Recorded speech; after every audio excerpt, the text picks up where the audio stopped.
Before we get started, I'm from the Southwest Louisiana area, and I know that Southeast Texas and Southwest Louisiana are going through a devastating uh, effects of Hurricane Harvey, whether it's tropical storms, whether it's flooding, all that. I want to give a prayer and a shout out, and hope that everyone has a peace of mind, and hopefully we can come at this together.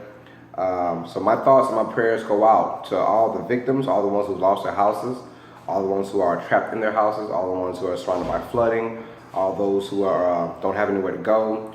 I just want to say that my thoughts and prayers are to the families and to the people and even to the victims of Hurricane Harvey. And like I said, my thoughts and prayers are with everyone. So, start with the show, man.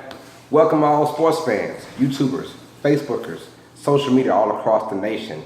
Uneducated never presents Uneducated Sports Talk. I'm your host, Carlos Clayton. Today is a very damper day because of the weather going on. If you're in the Southeast Texas area or the Southwest Louisiana, I'm from Lake Charles, Louisiana, so we're getting a lot of that effect as well. But I will still do my YouTube videos for you guys, so I won't let a little rain, a little Hurricane Harvey stop me from posting videos.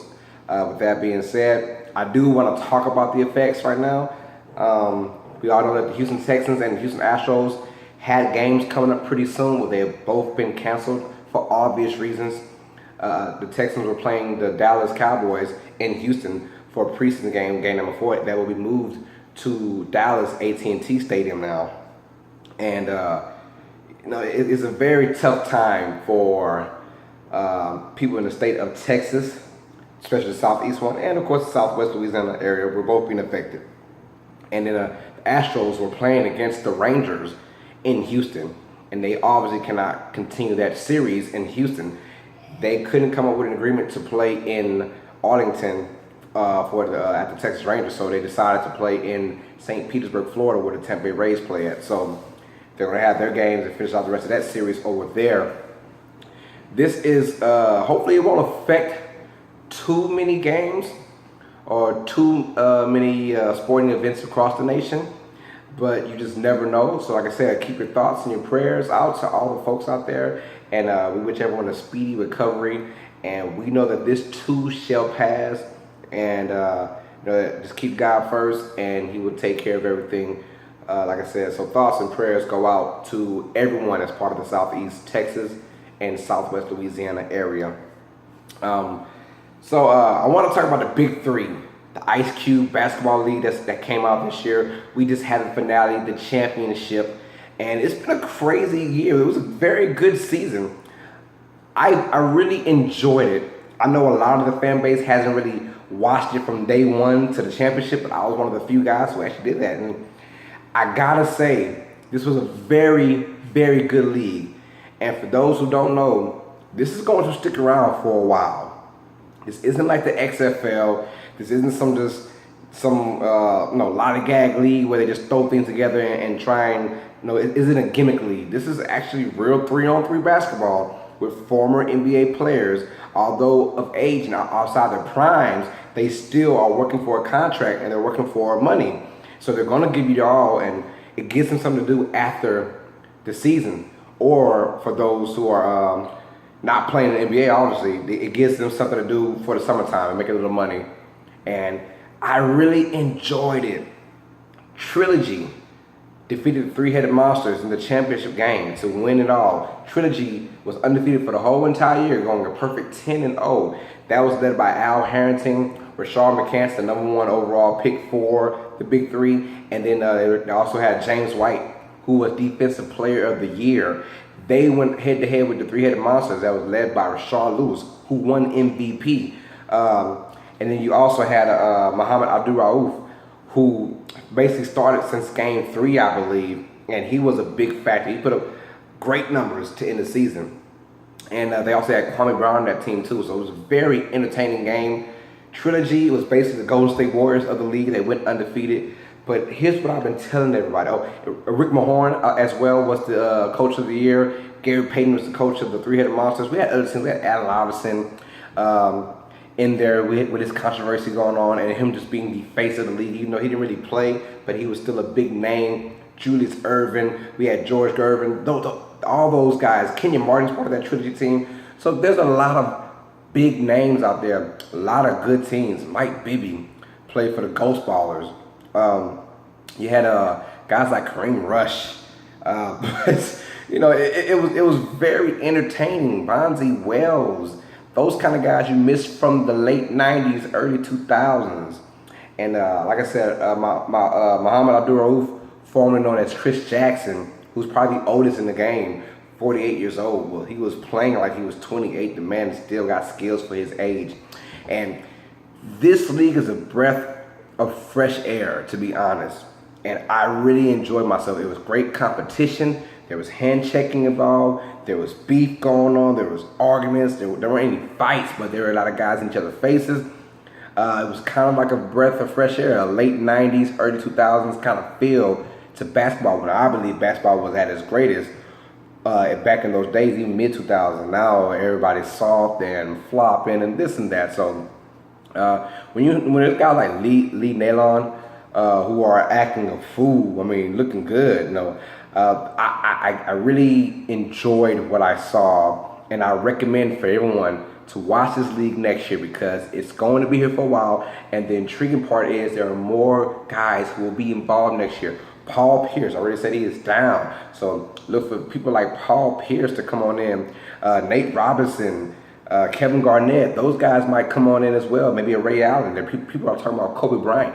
Maybe not for next year, but the year after that, they're talking about maybe Kobe can join the league. So this is only going to get exciting. So when guys retire, they can still play for money, but not have to exhaust a lot of energy. I do believe it will get big, and I do believe they will have more than 8 teams. Right now, there's 8 teams. You only play once a week. I think eventually it'll get very high, and they'll probably play twice a week and keep it in that level right there. So I am very intrigued on the half court. It's only half court, but it drew a lot of fans, and it drew a lot of attention, and people want to see this, and it was great. And when Trilogy won the championship, they presented it like it was an actual championship game. When it was all over with, Ice Cube, you had Mason Jr., Roger Mason Jr., who was the commissioner of the league. They came up there and they presented everything like it was an actual championship, like it was an actual league, and I really enjoyed it. So Ice Cube has done something incredible and phenomenal. For those who have not seen the Big Three, I recommend it to you guys to watch it for next year because it was very, very good. There's a lot of times the guys who can still play, not maybe NBA level, but just a notch below that, who can still play in a half-court setting, 1 game per week. They are putting it all out there. So I enjoyed every second of it, and I hope that next year you guys will as well. So it was great. Like I said, it's not going anywhere. So don't count on it leaving out. Now, we will continue our 32 teams in 32 days. That's our 32 for 32. Today we are talking about the New York Football Giants, and I'm loving this team. I am. But let's start off by saying Ben McAdoo came in. And the reason why he came in because that Tom Coughlin, it kind of stalled towards the end, and they played a vanilla style offense, and the New York fan base and the organization, they wanted more explosiveness. They wanted a better offense to complement their defense. Well, that's the story of NFL. Once you add more pieces to the offense, you lose things on defense. You got Eli Manning, who is kind of up and down the last few years now. This Giants team is pretty up and down. After losing to the Green Bay Packers, they just kind of, they won 2 games against the Cowboys, which is great. And they dropped some funny games as well. And you're like, okay, so Eli's either really good or he's really, really bad. We've seen it for the last 4 or 5 years. A very bad Eli or a very good Eli. You never know what you're going to get. And he's getting up there in age, so it's kind of time to make a change. Maybe, I'm not quite sure. But anyways, here we go. They ended last year at 11-5. They lose to the Packers in the wild card round, and now we have something to talk about. Ben McAdoo comes in, he changes the offense up. They're more passing now. You have Odell Beckham Jr., who's arguably the best wide receiver in the game, who's a game changer, to be honest. He's one of those kind of receivers. Their defense is okay, but their offense was explosive. So what does Ben McAdoo and crew do as well for the draft? They get more explosive by offense, and in the free agency, they get more explosive. They sign Brandon Marshall, so now you have a compliment to Brandon Marshall, to Odell Beckham Jr. and Sterling Shepard. Now you added Brandon Marshall. Now you have a crazy attack going on when it comes down to your wide receiver option. And I love this team only because when it's all said and done, when everyone's healthy, we do know that Odell Beckham Jr. had an ankle injury scare, I believe, week 2 of preseason. So there's a chance that he could miss week 1 against Dallas, but there's also a good chance he could play. We're hearing rumors and reports that he's going to be fine and could be eligible to play in game 1. Not eligible, but could play in game 1. And we should definitely see about that. So hopefully he brings in that, because we already know that Ezekiel Elliott might not be playing in game 1 at all. Might have played for the first 4 weeks, to be honest, or 6 weeks, the way it's looking. I'm not sure. But New York is looking to be special because their offense, who are you going to stop? They said they held the run because their run game was horrible last year, and it's been very horrible for the last couple of years now. But they say, you know what, we just can't fix that. Our O-line, we need to sharpen it up just a little bit. If we can get the O-line fixed up and we can get this receiving game fixed up, we will be just fine, because the running game was very poor. Let's just say that. I was trying to find a fancy word to say. I can't find it, but it was very poor, to say the least. So you're adding the Brandon Marshall to complement Odell Beckham Jr. So now you're going to stop. You got Sterling Shepard running the slot, and then for the draft, here we go. The first pick for them, they pick Evan Ingram, the tight end, or I would say tight end / wide receiver from Ole Miss. He's still a big dude, and he is the number 2 tight end behind O.J. Howard. And the man looks phenomenal. And I think that you add him, this offense is very scary. Who are you going to stop? Odell Beckham Jr., there's Brandon Marshall, there's Sterling Shepard, and then there's a tight end, Evan Ingram, who runs like a 4.3 or 4.4 for a tight end. And he's more like a receiving breed tight end. Not going to really help you out in the blocking game, but they know that. And I think the Giants had come out and said, this is a passing league, this is an offensive passing league, and like it's a defense passing league, but this is an offensive league which requires a lot of passing. We're going to go ahead and take it to our advantage. We're not going to run the ball as much. And I really, really like that. I like that thought. Just go out there and sling the ball 40 times a game and try and get 300 to 400 yards passing. Who are you going to stop? Now, all the pressure's on Eli Manning, to be honest. Eli has to come through this season. He had a decent season last year. I give him that. Very decent season last year. But he has to come through in the clutch this year. You have all the weapons on offense to help you out. Now it's up to you to put him in places to succeed. Their second pick in the second round was Dalvin Tomlinson, defensive tackle out of Alabama. He just basically adds depth to them. They lost a few starters on their tackle, their defensive line. So he comes in and just replaces them. They needed help with that, so that was kind of a good pick as well. But then here's the head scratcher. They get Davis Webb from California, the quarterback, in the 3rd round. And this could be the predecessor for Eli Manning. I don't like when your predecessors are 3rd, 4th, 5th round picks. I just don't like that. If you want a predecessor, get someone in the 1st round, someone that you know is either going to be really, really, really good for you or really, really bad. I'm not going to get someone iffy. It's almost like when the Saints got Garrett Grayson, I believe 2 years ago, in the 3rd round, and you knew that Drew Brees doesn't need a replacement. Everyone's saying this is Drew Brees' replacement. No, Drew Brees is his own replacement right now. And I'm not saying that Eli is Drew Brees' status, because he's not, but right now, Eli is still doing fine for you. I would not get a 3rd round pick from quarterback, someone who's very unproven, in David Webb. And I would not just put that predecessor tagline. Now, he does get a chance to sit down and watch it. He was valued as a number 1 pick right before the draft, but he did go to the 3rd round. And if he is the number 1 or number 1 draft pick status-wise, then we'll see. I thought out of all teams, you had Kansas City go up in the draft. And you had Houston go up. I thought the Giants would be one of those teams to go up to get a quarterback in the 1st round. They had a lot of talented quarterbacks. I thought they would be the ones to go up there. But they did not, so we'll see about that.